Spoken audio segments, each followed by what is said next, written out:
Hi, good evening, everyone. I got a question from a parent. She wanted to know if her child's IEP transferred to his new school. And the answer to that question is yes. IEPs will follow a child all over the nation. So you'll want to keep every document that you do receive from your child's IEP meetings. It would be great if you kept a folder. It's going to have to be a big folder because you're going to have a lot of documentation. So because she asked me that question, it prompted me to record this video. So this video is going to be IEP 101. It is geared towards those parents that are new to the process. It is not an end-all. So this is just a general guide to help you be more comfortable when you attend those IEP meetings. So if you're attending an IEP meeting, that means that your child met one of the 13 eligibilities under IDEA. IDEA is the nation's special education law.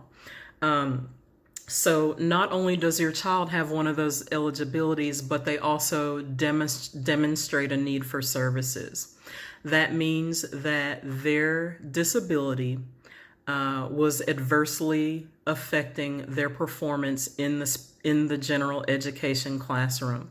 When I say general education, when we send our kids to school and they're in a class, they have a teacher, they have same age peers, that is considered general education.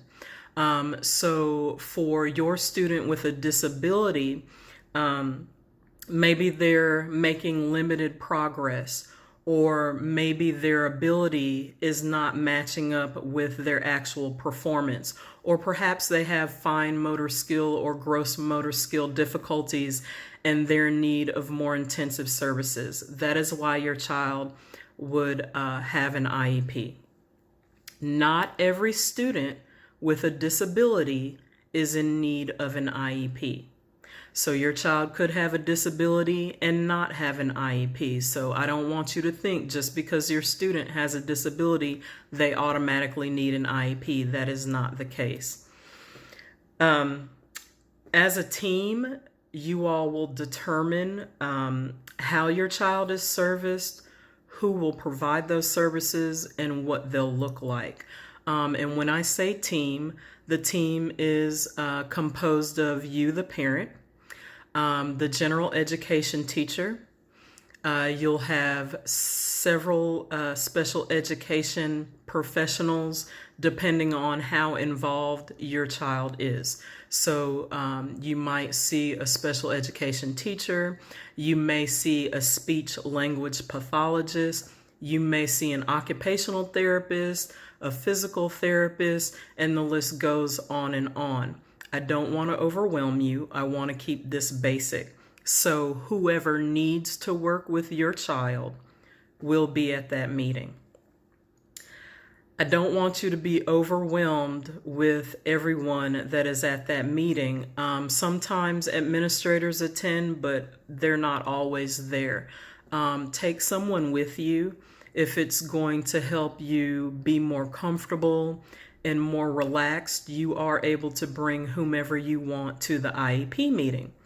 I also encourage you to write down any questions or concerns that you have before you get to the meeting. It can be overwhelming to walk into a room and see all of those people at the table, and sometimes you may lose track of something that you really wanted to get across, so please write it down. You are your child's most important advocate, so whenever you can attend those meetings, even if you cannot be there in person, if you can be there by a video conference or even on the phone, please make it a point to attend those meetings. Now, if you cannot attend the meeting, you are able to ask the professionals, please go ahead with the meeting without me, and they will send you the paperwork. So that is also an option. I don't want you to think that if you cannot go to the meeting, your child will not receive his or her services. That is not the case. So what is an IEP made of? Okay, so you'll see present levels. Present levels consist of how is the child doing in the school setting? How are they performing academically? How are they doing socially? How are they able to function independently? And then how is their communication? Are they easily understood? Are they able to use age-appropriate language? So those are considered present levels. If your child has any deficits or needs in any of those areas, you will see a goal in that area. The goal will be measurable, meaning data will be taken, and there's a specific percentage that your child is expected to meet. So those goals are written for a calendar year, not a school year, for a calendar year. So let's say little Johnny has difficulty with starting an assignment within 2 minutes of the teacher giving it to him. Well, that would be under how he functions independently. So let's say right now he usually takes maybe 5 different reminders. Okay, Johnny, let's get started. Okay, let's get going. Maybe we want him to get to the point where we only have to say that once and he follows through. So that's what I mean by it being measurable. They will take some type of data. They will tell you how they plan to collect that data. And then you will be updated with your child's performance on those goals. The same way you get a report card with their academic performance, you're going to get a progress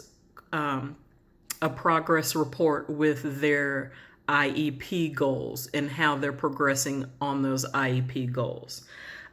So you'll also discuss supplemental aids. So if your child needs more time than his general ed peers, or if they need to test in a small group outside of the classroom, or if they need verbal encouragement, whatever the student needs to be successful, to actually make gains, you'll see that in the supplemental aids or the accommodations section. They'll also go over how the child will participate in general education. Every student is legally has the legal right to be exposed to the general education curriculum and their same age peers. Now, there are exceptions to everything, but this is just a general guide. You will have paperwork to sign. If this isn't your initial meeting, then generally after that, it's that you were in attendance, that you agree that no one has hindered your rights while in the meeting or your child's rights, but you will have things that you need to sign. You'll also be able to give input. How do you feel about your child's progress? What are your concerns? If you want to thank the teachers, the professionals that have been working with your child, you will have the ability to state where you're at or how you feel or what your concerns are during that meeting. It might be at the beginning, it might be at the end. Every meeting may look different for different people, but you will have the ability to give your input. So IEP goals are generally written for a calendar year, not a school year. So if little Johnny does have that independent functioning goal, he'll have an entire year to meet that goal. If he does meet that goal, you all together will construct a new goal. Or maybe he no longer needs a goal in that area, but you all will discuss those things as little Johnny moves on in his educational process.